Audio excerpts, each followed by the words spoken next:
Have you ever wondered how social media platforms decide what content to allow or remove? From political debates to controversial statements, the First Amendment lies at the heart of some of these decisions. Today, we're going to delve into the complexities of free speech in the digital age and the importance of the First Amendment in American politics. At just 45 words, despite its short length, the First Amendment of the U.S. Constitution holds immense significance as the cornerstone of American democracy. It serves as a bedrock for the fundamental principles upon which the nation was founded, ensuring the preservation of individual liberties and democratic ideals. It provides that Congress shall make no law respecting an establishment of religion or prohibiting the free exercise thereof, or abridging the freedom of speech or of the press, or the right of the people to peacefully assemble and to petition the government for a redress of grievances. Within those 45 words, the First Amendment outlines some of the most essential freedoms enjoyed by Americans today, sometimes referred to as the five freedoms. These include freedom of speech, the freedom to express one's own opinions, beliefs, and ideas without fear of censorship or retribution from the government lies at the heart of democracy. The First Amendment protects not only popular and agreeable speech, but also controversial, dissenting, and minority viewpoints. It enables citizens to engage in robust public debate, hold those in power accountable, and contribute to the marketplace of ideas. Freedom of speech allows for the exchange of diverse perspectives, fostering innovation, progress, and a vibrant democratic society. Next is freedom of the press. A free press plays a crucial role in holding the government accountable, informing the public, and serving as a watchdog against abuse of power. The First Amendment safeguards the press from government interference, ensuring that journalists can investigate, report, and disseminate information without censorship or prior restraint.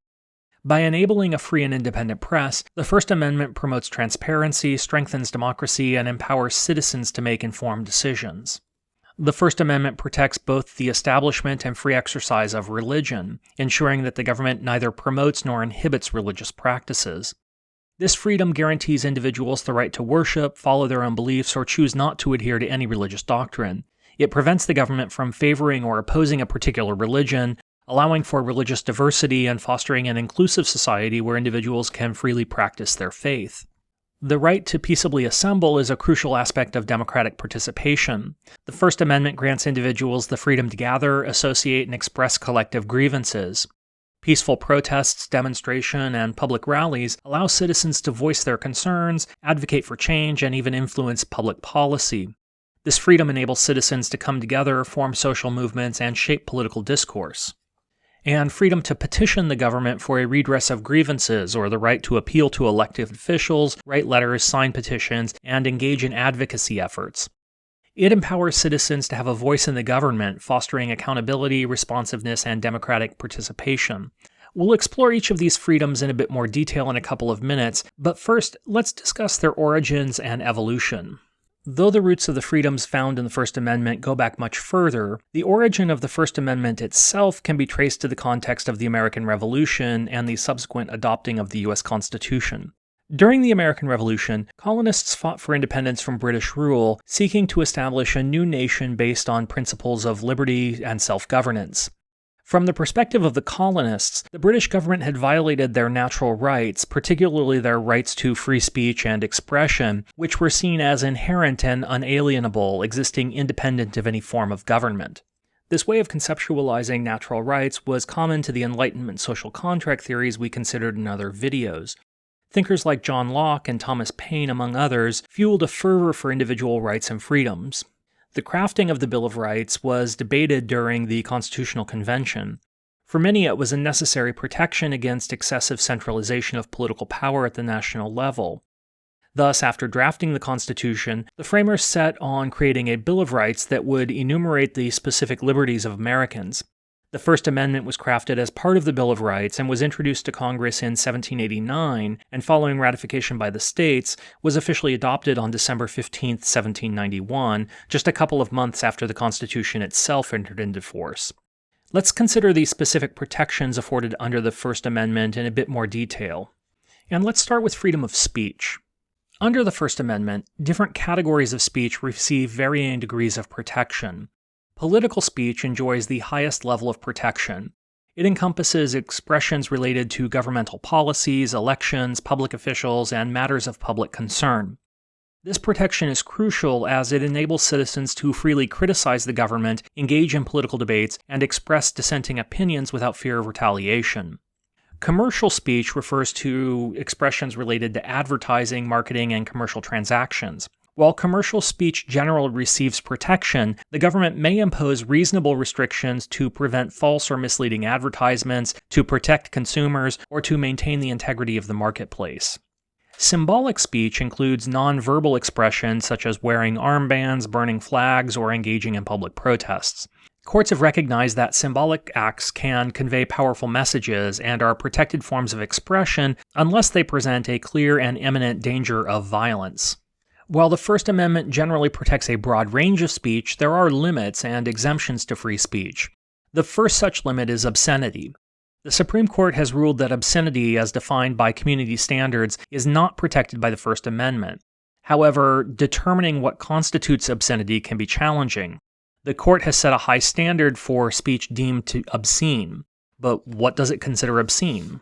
That's actually harder than you might think. As community standards and beliefs have changed over time, so too has what the courts defined as obscene. In the case of Rosen v. United States, the Supreme Court adopted the obscenity standards that existed in the United Kingdom, classifying materials as obscene if it tended to deprave or corrupt those whose minds are open to such immoral influences and into whose hands publication of this sort may fall. Under this standard, a number of classic literary works were defined as obscene, but as community standards evolved, the Supreme Court followed suit. In Roth v. United States, the court overturned its Rosen standard and replaced it with the Roth test, which was whether to the average person, applying contemporary community standards, the dominant theme of the material taken as a whole appeals to the prurient interests. However, the standard also proved hard to evaluate, often leading courts to review specific material and leading Justice Potter Stewart to say he could not define pornography, but he knows it when he sees it. Finally, in 1974, the court established the three-prong Miller test to determine if a work is obscene. Ruling in the case of Miller v. California, the court declared that work would be considered obscene and thus not protected under the First Amendment if three provisions were met. First, the average person, applying contemporary community standards, would find the work, taken as a whole, appeals to the prurient interest. Second, the work depicts or describes in a patently offensive way sexual conduct or excretory functions specifically defined by applicable state law. And finally, that the work taken as a whole lacks any serious literary, artistic, political, or scientific value. Under the Miller standard, a work is considered obscene only if it violates all three elements of the test. Beyond obscenity, the courts have also held that defamation is not protected by the First Amendment. Defamation refers to false statements that harm the reputation of individuals or entities and falls into two categories. Slander is spoken defamation, while libel refers to written or printed defamation. In either case, to be considered defamatory, the statement must be false, damaging, and made with a degree of fault. The courts have also ruled that incitements to violence, sometimes referred to as fighting words, are also not protected speech. In general, speech that directly incites or leads to imminent lawless action, such as acts of violence or public disorder, may be restricted. The incitement must be immediate, likely, and targeted at producing imminent lawlessness for the restriction to be considered constitutionally valid. Finally, the government may also impose reasonable restrictions on the time, place, and manner of speech to ensure public order, safety, or the proper functioning of public spaces. These restrictions must be content neutral, narrowly tailored, and provide alternative channels for expression. This is why protests often require permits to march through town, for example. Next, let's consider freedom of the press. The press plays a crucial role in a democratic society by serving as a watchdog, informing the public, and facilitating the free flow of information. It acts as a vital check on government power, holding public officials accountable, uncovering corruption, and exposing wrongdoing. A free and independent press is essential for a well-functioning democracy as it provides citizens with the information they need to make informed decisions and to participate meaningfully in the democratic process. The First Amendment of the U.S. Constitution protects freedom of the press, recognizing its importance in safeguarding democracy. It ensures that the government cannot interfere with the gathering, reporting, and dissemination of news and information by journalists. As was the case with freedom of speech, freedom of the press has been clarified by the courts over time. In Neer v. Minnesota, the court rejected prior restraint or governmental review or censorship of material prior to its publication. Specifically, the court determined that the government bears a heavy burden of proof to justify suppressing or censoring speech or expression. As a result, prior restraint is presumptively unconstitutional and can only be justified in exceptional circumstances, such as cases involving national security or incitement to violence. In New York Times v. United States, sometimes referred to as the Pentagon Papers case, the Supreme Court dealt with prior restraint in the context of national security concerns. The case arose when the U.S. government sought an injunction to prevent the New York Times and the Washington Post from publishing classified documents known as the Pentagon Papers, which detailed the government's decision-making during the Vietnam War. The court ruled against the government's attempts to impose prior restraint on the newspapers. It held that the government had failed to meet the heavy burden required to justify prior restraint.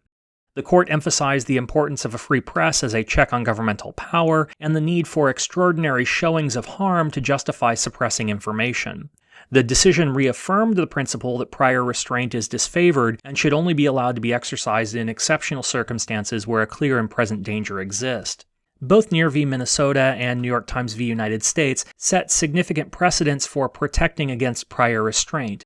They established a strong presumption against government censorship or suppression of speech before it reaches the public, emphasizing the vital role the press play in holding the government accountable and in ensuring the public's right to access information. The First Amendment also protects freedom of religion, ensuring that the government neither promotes nor inhibits religious practices. The First Amendment includes two clauses that address the relationship between the government and religion, the Establishment Clause and the Free Exercise Clause. These clauses work together to protect religious freedom and to ensure the separation of church and state. The Establishment Clause prohibits the government from establishing or endorsing a particular religion. It prevents the government from favoring or promoting one religion over others. The purpose of this clause is to maintain religious neutrality and prevent the government from interfering with religious beliefs or imposing a state religion. The concept of the separation of church and state, although not explicitly mentioned in the Constitution, has been derived from the Establishment Clause. The idea is that the government should not interfere in religious matters and should maintain a distinct separation between religious institutions and state institutions. This separation allows individuals to freely exercise their religion without government interference and ensures that the government remains neutral in matters of faith. The Free Exercise Clause guarantees individuals the right to practice their religion freely without government interference. It protects the right to hold religious beliefs, engage in religious practices, and follow religious rituals or observances. The clause ensures that individuals have the freedom to choose, express, and live out their religious beliefs without facing discrimination or persecution by the government. The relationship between the Establishment Clause and the Free Exercise Clause can sometimes present challenges and legal controversies. The courts must strike a delicate balance between protecting religious freedom and preventing the government from endorsing or establishing a religion. Two landmark cases in particular have shaped the interpretation and application of religious freedom under the First Amendment. The first of these is Lemon v. Kurtzman in 1971. In this case, the Supreme Court established the Lemon test to determine the constitutionality of governmental actions that may involve religion. The test involves three prongs. To be constitutional, any governmental action that involves religion must have a secular purpose, should not excessively entangle the government with religion, and should not advance or inhibit religion. Over time, the Lemon test has been widely used to assess the constitutionality of laws related to religion, particularly those involving public funding for religious schools or institutions. In the case of Employment Division v. Smith, the Supreme Court held that the government could enforce generally applicable laws that incidentally burden religious practices as long as the laws were not specifically targeting religious beliefs. This decision limited the level of protection afforded to religious practices and shifted the burden to individuals to seek religious accommodations through legislative or political means. These cases, among others, have shaped the legal landscape of religious freedom in the United States, establishing guidelines and limitations on governmental actions regarding religion while safeguarding the individual's right to exercise their faith freely. The interpretation and application of these clauses continues to evolve through ongoing legal challenges and court decisions. But balancing the provisions of the Establishment Clause against the provisions of the Free Exercise Clause can be challenging. This tension was at play in recent Supreme Court cases like Kennedy v. Bremerton School District. In this case, a high school football coach regularly led team prayers on the 50-yard line of the football field before games. The school district ordered him to stop, saying that this was a violation of district policy. When he did not stop, the district gave Kennedy a poor employee evaluation and placed him on leave. Kennedy then sued the district, arguing that its policies violated his First Amendment protections. The case ultimately made its way to the Supreme Court, which ruled in a 6-3 decision in 2022 that the school district had violated Kennedy's freedom of religion. One of the primary challenges was whether Kennedy's actions constituted an establishment of religion in his official capacity as a school employee, or a private activity governed by the Free Exercise Clause, in which case the government should not become involved. The majority ruled that the Lemon test did not apply because the prayer was offered in his private capacity. The dissenting opinion in this case cited the Establishment Clause and the precedent set in the case of Engel v. Vitale, which established that school officials could not lead prayer at school. Finally, the First Amendment protects the right of people to peacefully assemble and petition the government for a redress of grievances. These rights play a critical role in fostering democratic participation. The right to assembly guarantees individuals the freedom to come together, gather, and associate for peaceful purposes. It enables people to collectively express their views, engage in public discourse, and demonstrate solidarity. Peaceful protests, demonstrations, rallies, and public gatherings are manifestations of the right to assembly. This right empowers citizens to collectively express their opinions. The right to petition ensures that individuals have the right to address their grievances, make requests, and seek redress from the government. It allows citizens to directly communicate with elected officials, public institutions, and governmental bodies. Petitioning can take various forms, including writing letters, signing petitions, participating in public hearings, or engaging in advocacy efforts. This right provides a mechanism for citizens to influence the policy process, raise awareness about issues, and to hold governmental officials accountable. Peaceful protests, demonstrations, and advocacy groups have played important roles in American politics. They've served as catalysts for social movements, mobilized public opinion, and driven policy change. Historic examples include the Civil Rights Movement, women's suffrage movement, labor movements, and anti-war protests. These movements and forms of collective action have contributed to shaping the social, political, and legal landscape of the United States. But while the right to assembly is protected, it's important to note that there are limits on assembly, often referred to as time, place, and manner restrictions. These restrictions are put in place to balance the exercise of assembly rights with public safety, order, and the functioning of public spaces. Example of time, place, and manner restrictions include permits for large gatherings, regulations on noise levels, restrictions on blocking traffic, and limitations on access to certain locations or times. The restrictions must meet certain criteria to be considered constitutional. They have to be content neutral, meaning that they don't discriminate based on the viewpoint being expressed, and they must be narrowly tailored to serve a significant governmental interest. Restrictions should not be used as a means to suppress or silence particular viewpoints, but rather to ensure public safety and facilitate orderly conduct of public events. That concludes our look at the key elements of the First Amendment, one of the foundational cornerstones of American democracy. Thanks for watching, everyone. Bye.